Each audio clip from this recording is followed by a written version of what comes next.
Hello everyone, welcome to our channel Topical Talks for a new tutorial video. And in this video, we will talk about how to block and unblock someone in Roblox.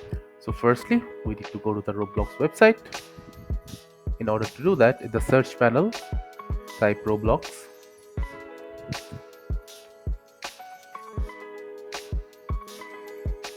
Now go to the profile of the player you want to block.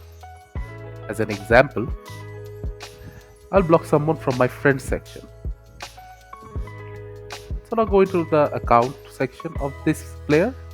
Now click on the three dot and now click on block user.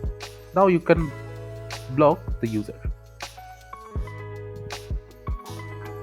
And in order to unblock him, we need to go to the settings menu, then privacy section, and at the bottom of privacy section you'll see all the players you have blocked. So unblock him, just click on unblock, and now he is unblocked.